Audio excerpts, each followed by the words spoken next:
سلام تخاتلتي مدب سبورت أب سينما سمرة كما يتقونوا متكل إيوب نايكل تاشين إسران أربعتن قدما يوددرو أم كياتي ركبالو كمون حاتسير ليلها بزعبا إرتراوي بروفيشنال تغداد ماي متكل إيوب أموداتا دما يرغن كلوب أموداتا زعمت الزي نليفوربول كقدفا مخانو زهابا مقلسي الزرابي أرست خوين اللمو بزعبا زون قال مدب حيزنا مسينا لنا مكتالكم عدم لايك شير سبسكرايب بمقوار نزمدب كتتوابعونا تمحصنكم نام مدبيك حلف متكل إيوب 4 مسكرم شحن سلستن أب كتما سمرا كباب ماي تمناي توليدو أمن سنتو كعصة متصوات يفطن يزوترن من باروز قلس متكل قناود 3 عامتن كلو أفوكي يصري دليتن مقلاس مصياف قانقا بشكلتا يبل كم زنبري زنتو دليت بشكلتا ناي مزوار مبر تغداد ماي مخان حلم 50 ورز قلس متكل بسدرعو أب تمرت خلصق مبر بشكلتا خزور دلاي صدرو ينبرن دكان سلازنبروم نملا خخت كون تباهيلا جولدن ماونتن بايك مستغزاتلو بدحريو قاس بقاسنا ودار منفس كم زحادرو يغلص تقدادما ينبر تشكليستا ملغيتا يمانه اتكن مورالن كم زحغزو زمسكر متكل إيوب اب 2005 اب ناي ماونتين وددر زجمره بسانكي سدراو تمرت زنبرم تقداسنت اب قدامه سنبت وصاي بشكلتا كزورن كلما مدن سلازيكل اب تمجمرتا زوادادرولن زنبره غزي بزح يشغر كم زنبره يذكر أب حنت وددر سالساي درجة مسحازقن كل نجار كغيار كمز جمرة صدرو الرأيهم تغيروا كحجزوا خمس جمر يزنتو أدناق تقدر ما ميكيل تكو من بارز جلس متكل نايدا كورسو سايكل كحازة أب سالساي ديفيجن دا كورسو تمزجيبو خمس جمرة يجلس أب 9 استفر عليه بشكلتان دالمنه سنبت كوارا درز جورز نبرة ملقيت أيمانه مخان دحرم حبار بالطعمي يمسكنه يخون بر أب تجزيتي عقون بزيكونا بشكلتاتي ولا در من بارو أزي كبير وان كمز حلفه يذكر اتدلدل لوطي اب قدم بشكلتا مس سامسونج سلون مستراخبه خمس مصي يسحبر نسامسونج بشكلتا خمس يبلو مس نغرو بشكلتا خمس هابو انت نفعو ناب كلب اسبيكو كصمبر تسفا خمس هابو خاي نغر ابسال سايد ديفيجن ون واحد صوتاتات تصاويتو بدرزي ناب كال ديفيجن سغيرو ماليا ناي اسبيكو لبيسو كصاوت جميرو اب 9 اب عقب حيلو بمنبار بزياده اب ناي برخاو ددرات يزدمع نيرو اب كالاي ديفيجن وحز بلا غزي تواداديرو چامبيون مسكنه اب 2012 ناب قداماي ديفيجن سغيرو اب 2012 مس كلوب اسبيكو زرواندان مصوات كجيش عدل رخيبو اب 2012 مس كلوب اسبيكو زرواندان مصوات كجيش عدل زرخبه متكل اب قداماي وددرو اب حدا صوتان يعقب ماليا كلبس بقي نيرو اب 2013 كم እንደገና ናብ زرواንዳ امس اسبيكو مستملسه متكل جول بيتي ترخيبو اب تحيال وددر نزبله صحاخارت وهاب ماليا كونن كله أبيج عمليا سالساي درجة حيزوديو أسبيكو هم قانتا تقبل لي لقدامي تابزو وصات الزور ناي مدرخ عوتون بمزقاب دمي قوتيو أب عين نايسي حلفتون كأتو بقيو نزخا نايسي أي سلطانا كوسد عد رخيبو نابدو بأفريقيا جيشو نخلت عامتا مسلطان يسي أي تصنح متكال بزقباء سلطانا الولدر ندحر مكياد بسانك ناي فيزا شكر ناب سويز كان مقادست عن كفل الأوان تسفاز غرص حماء كونتات نمبارو يذكر بدحر زي كان بحدش دايمنشن داتا نمتكال إيوم ساماني القبرز قابير أما قابيت قانتان ختصنبر تصويعاتهم للممدن وددرنا بعدة الانجيشونا أوروبا قعزو كمز جمرخ ينقر كساب 2017 مس دايمنشن داتا تصاويتو وعلم سوده نابزا خساب حجي تصاوت الله زلو ناي ماليجيا كانتا ترانغانو فريمو ابزا كانتا عبوبتا خم زلو زنقر متكل حلقابتهم مرحتي وي ليدرات نايتا كانتا خم زخونه يفلط كاب دايمنشن داتا وصيو ابزا كانتا تصاوت مس جمره اب دايمنشن داتا خرخبو زي قاله بزح حلفاتات كم زرخبه دما يزارب متكل ببهريو حفار مخانيون قربت زنقرو نسقا ادنا تفطرو مخاني يزارب اب بروفيشنال وددرات كاب 2015 جميرو تاشع مترق زل متكل هجرايت كانت حدا خب امنا ابالاتا ايو متكل ايوب كاب زرخبوم عوتات توم وحدات نمتقاس اب اندونيسيا ناي مدرخ عوت اب زور رواندا ناي مدرخ عوت اب هاي بيسكوس سايكلين كلاسيك نحل معالت وددر مخاني اب 2015 قداماي كوين تعويت نيرو اب تور اوف فنزويلا اب جيسي سالساي درجه حيزو كود كيلو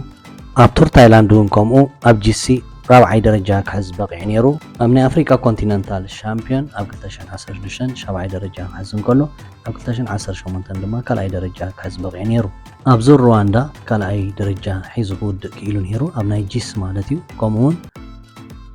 حمشاي درجة حيزون أب زور رواندا زود قالو كابتم عبيت وصيتاتو يم أب تور دي بفليبينس دما كلاي درجة أب جيسي حيزو نيرو أب تور ناي إيران وي أذربيجان دما حمشاي درجة حيزو ودي نيرو أبتور دي فيليبينس ناي ستيج عوت كمزقب كيلو كمون أبتور دي لومبوك مانديليكا دما ናይ መድረኽ ዓወት ከመዝግብ ክኢሉ ነይሩ። እዚ ካብቲ ብዙሕ ውሑድን ብሉፅን ንምጥቃስ እምበር መትከል ኢዮብ ክሳብ ሕጂ ኣብ ዝገበሮ ፕሮፌሽናል ውድድሩ ከምኡውን ሃገራዊት ጋንታ ወኪሉ ኣብ ዝገበሮ ውድድራት ብዙሕ ብሉፅ ውፅኢት ዘመዝገበ ንምክሓሉ ተቐዳዳማይና እዩ። መትከል ኢዮብ ሓደ ካብቶም ኣዚና ንምክሓሎም እሙናት ናይ ሃገራዊት ጋንታ ተቐዳደምትና ክኸውን እንከሎ ምስ ጋንትኡ ትሬንጋኖ ኣብ ዝቐረባ ግዜ ውዕሉ ክሳብ መወዳእታ ዓመት ከም ዘናውሐ ዝፍለጥ እዩ። ናይ 2024 ቀዳማይ ውድድሩ ንምክያድ ድማ ምስ ሻድሻይ ርእሱ ተመሪፁ ናብ ሕቡራት ኢማራት ዓረብ ገይሽሎ። ኣብዚ 2.2 ፕሮ ዝዓቆኑ ውድድር ብ26 ጥሪ መጋረጅ ብወግዒ ከፊቱ ድሕሪ ናይ 5 መድረኻት ክዛዘም እዩ። ኣብዚ ቱር ሻራጃ ዝተሰመየ ውድድር መትከል ኢዮብ ብፅቡቅ ብዓት ውድድሩ ጀሚሩ ምህላው ይፍለጥ። ኣብ ቀዳማይ መድረኽ ዕዉት ቀዳማይ መድረኽ ቱር ሻራጃ ወዲ ጋንትኡ ንመትከል ኤዋርድ ጀስት ዓዋት ኮይኑ ካልኣይ ኣብዳይ ኣናስ ካብ ክለብ አቡዳሃቢ ሳልሳይ ማኒዝባዮ ኤሪክ ካብ ክለብ ሩዋንዳ መትከል ኣብዚ ወዲ ጋንትኡ ዝተዓወተሉ ከምኡውን ካልእ ወዲ ጋንቱ 10ይ ደረጃ ዝሓዝሉ ብጋንታ ዝደመቑሉ ቀዳማይ መድረኽ ማለት እዩ ብሓሙሽተ ካሊእ ጥራይ ተፈንቲቱ መበል 60 ደረጃ ሒዙ ናይ ቀዳማይ መድረኽ ውድድሩ ዛዚሙሎ። ብጋንታ ከዓ ናይ መትከል ኢዮብ ጋንታ ትሬንጋኖ ነዚ ውድድር ቀዳመይቲ ኮይና ትቕልሰላ። 5 መድረኻት ዘጠቓልል ዙር ሻርጃ ሎሚ ብናይ 37.66 ኪሎ ሜትር ቀፂሉ ውዒሉሎ ፅባሕ ከዓ ብናይ 10.12 ኪሎ ሜትር ናይ ግዜ ውድድር ቅፅል እዩ።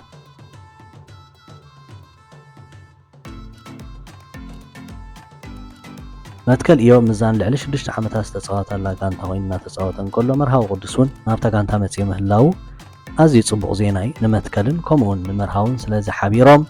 እንታይ ዓይነት ስራሕ ኣብታ ጋንታ ክሰርሑ እዮም እንታይ ዓይነት ዓወታት ከምፅኡልና እዮም ድማ ሓቢርና ክንሪኦም ኢና። ብሓፈሻ ንመትከል ኢዮብ መርሃዊ ቅዱስን ንጋንትኦምን ፅቡቕ ዕድል ንምንየሎም 2024 ድማኒ ናይ ዓወት ዓመት ክትኮነሎም ንምንህ። ኣሰልጣኒ እንግሊዛዊት ክለብ ሊቨርፑል የርገን ክሎፕ ኣብ መወዳእታ ናይዚ ዓመት ውድድር ካብታ ጋንታ ክሰናበት ምዃኑ ኣፍሊጡ እዚ ሓያል ርእስቲ ኮይኑ ኣብ ሊቨርፑልን ኣብ ኩሉ ማዕከናት ዜናን ኣዘራብ ርእስቲ ፈጢሩሎ። እዚ ነታ ጋንታ ሓያሎ ዋንጫታት ክትዓትር ዝገበራ ዕዉት ጀርመናዊ ኣሰልጣኒ ኣብ ጥቅምቲ 2015 እዩ ናብ ክለብ ሊቨርፑል መፅዩ። የርገን ክሎፕ ኣብ ሊቨርፑል ኣብ መወዳእታ ዓመት ከም ዝወፅእ ገሊጹ ንኩሉ ዘሰንብድ ዜና ኮይኑ ማለት እዩ። ኣብ 2019 ድማ ምስታ ጋንታ ዋንጫ ቻምፒዮንስ ሊግ ከም ዝጨበጠ ዝዝከር የርገን ክሎፕ ኣብ 2019 ንሊቨርፑል መሪሑ ዋንጫ ቻምፒዮንስ ሊግ ክጭበጥ ዝኸኣለ የርገን ክሎፕ ኣብ ዓመተ ውድድር 2019-2020 ንሊቨርፑል ድሕሪ 30 ዓመታት ዋንጫ ፕሪምየር ሊግ ክትዕወት ኣብቂዕዋ። ክሎፕ ኣብ ሰዓት እዚ ምክንያቱ ክገልጽ እንከሎ ዘለኒ ፀዓት ፀንቂቐ ባህላይ ምናልባት ኣብ ዝሓለፈ ውድድራት ክንዕዘቦ ከም ዝጀመርና የርገን ክሎፕ እቲ ቅድሚ ዓመታት ንፈልጦ ዝነበርና ወኑ ኣብቲ ፊዚካላዊ ቋንቋናቱ ከምዚ የለ እዩ ክርአ ፀኒሕ እዩ። ሕጂ ምናልባት ብወግዒ ዘለኒ ፀዓት ፀንቂቐ ዝበሎ ኩሉ ግዜ ኣብ ሂወት ለውጢ የድሊ እዩ። የርገን ክሎፕ ድማኒ ለውጢ ዝደልየሉ እዋን መፂሎ ምናልባት እውን ንሊቨርፑል እውን ለውጢ ትደልየሉ እዋን ክኸውን ይኽእል እዩ። ምናልባት ብዙሓት ሰባት የርገን ክሎፕ ንሊቨርፑል ኣብ ዝሓለፈ ዓመታት ኣብ ኤውሮጳዊ ውድድራትን ኣብ ፕሪምየር ሊግን ኣዝያ ሓያል በዳሂት ጋንታ ገይሩ ክመርሓ ስለ ዝፀንሐ ናቱ ምውፃእ እንታይ ዓይነት ፀገማት ኣብታ ጋንታ ክፈጥር እዩ እታ ጋንታ ሒዛቶ ዘላ ደረጃ ሒዛ ትቕፅለ ትኸውን ዝብል ዓብዪ ስክፍታ እዩ ፈጢሩ ዘሎ። ሊቨርፑል ኣብዚ ዓመተ ውድድር ዛጊት ኣብ ካይዳቶ ኣብ ዘላ 21 ግጥማት 48 ነጥቢ ምሁላል ሓያል ሊግ ፕሪምየር ሊግ ትመርሐላ። እዚ ወዲ 56 ዓመት ነዛ ጋንታ ኣብ ሕዳር ከም ዘፍለጣ እዩ ዝነግር ክወፅእ ምዃኑ። ነዚ ውሳነ ክወስድ እንከሎ ኣብ ክንደይ ከቢድ ምዃኑ ባዕሉ እውን ከም ዝገለጾ ይርዳእኒ። ኣብዚ ህሞት ንፈለማ እዋን ክትሰምዖ ከለኻ እዚ ንብዙሓት ከሰንብድ ይኽእል ግና ከብሮ ክእል እየ ወይ እውን ተዋሓደ ከብሮ ክፍትን እየ ኢሉ ኣብቲ መግለፂ ኩሉ ነገር ናይዛ ክለብ ብፍፁም እየ ዘፍቅሮ ኩሉ ነገር ናይዛ ከተማ ሊቨርፑል ማለት እዩ የፍቅሮ እየ ነታ ጋንታ የፍቅረ እየ ንሰራሕተኛታት እውን የፍቅሮም እየ ኩሉ የፍቅሮ እየ። ምዝ ኩሉ ግና ነዚ ውሳነ ምውሳደይ ክወስዶ ስለ ዘለኒ ብምእማን ጥራይ ምዃኑ እየ ክገልጽ ዝኽእል ኢሉ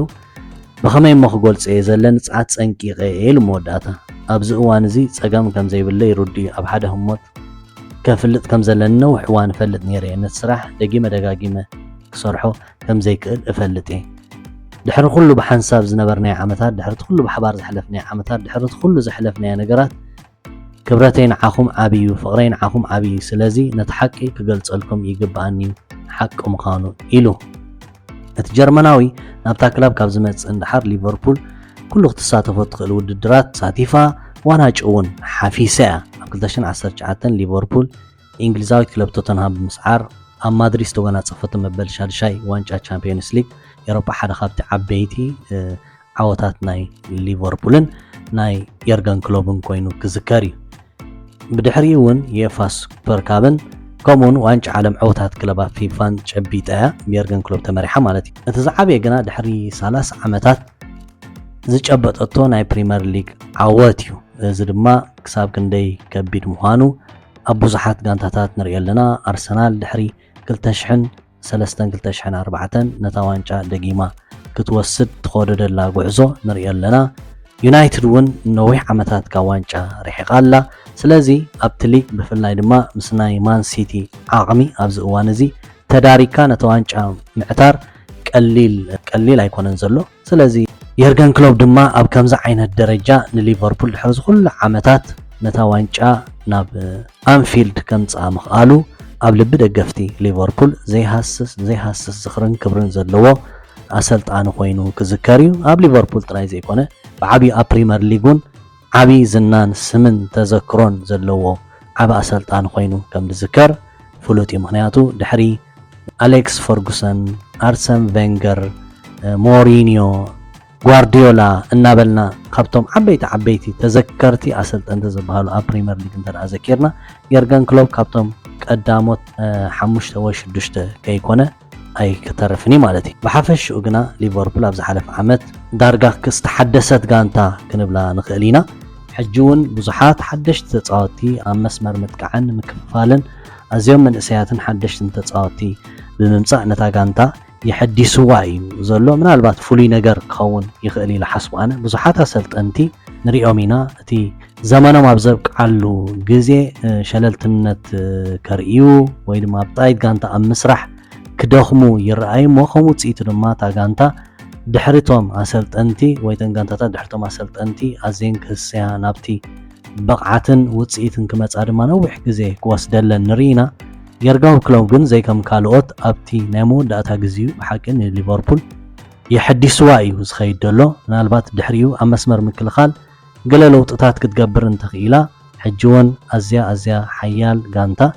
ኣዝዩ ሰፊሕን ብዙሕ ኣማራፂ ዘለዎን ስኳድ ሰሪሑ ኣብ ሊቨርፑል ይኸይድ ብምህላው ብዘይ ገድስቲ ዝትክኦ ኣሰልጣኒ እታ ጋንታ ንታሕቲ ክትወርድ ወይ ድማ ብውፅኢት ክትርሕቕ ዘሎ ተኽእሎ ፀቢብ እዩ ምናልባት ኣሰልጣኒ ፈጢርዎ ዝነበረ ሜንታሊቲ ንዑ ዓቂቡ ይኸይድ ዶ ተድመፅእ ኣሰልጣኒ እሱ ብሓባር ንሪኦ ክኸውን እዩ ብዙሕ ይልበሃል ንየርገን ክሎብ ክትክእ ዝኽእል ኣሰልጣን ተባሂሉ ብዙሓት ኣሰልጠንቲኦም ዝጥቀሱ ከም ናይ ሊቨርፑል ናይ ቀደም ተፃወቲ ከም ኣሎንሶን ጀራርድን እውን ክጥቀሱ ንሰምዖም ኢና ብሓፈሽኡ ግን እቲ ውሳኔ ኣብ ግዚኡ ክንፈልጦ ኢና ምክንያቱ ሎሚ ክስቶ ኢልካ ምዝራብ ንወረ ጥራይ ክኸውን ማለት እዩ ብዓብዩ ግን ሊቨርፑል ብየርገን ክሎብ ተመሪሓ ኣዝያ ካብተን በዳህቲ ጋንታታት ናይ ፕሪምየር ሊግን ናይ ኤሮፓን ክትከውን ክኢላ እያ ስለዚ የርገን ክሎብ ካብታ ጋንታ ምውፅኡ ንእሽተይ ክፋት ክፈጥር ከም ዝኽእል ይርዳእካ እዩ ስለዚ ነዚ ድማ ሓለፍቲ ሊቨርፑል ብዝግባእ ዓቢሶም ልክዕ ንዕኡ ክትክእ ዝኽእል ኣሰልጣኒ ምፅኦም ነታ ጋንታ ሒዛቶ ንዘላ ናይ ዓወት መንገዲ ከቐፅልዋ ዓብዪ ዕዮ ገዛ ይፅበዮም ኣሎ ማለት እዩ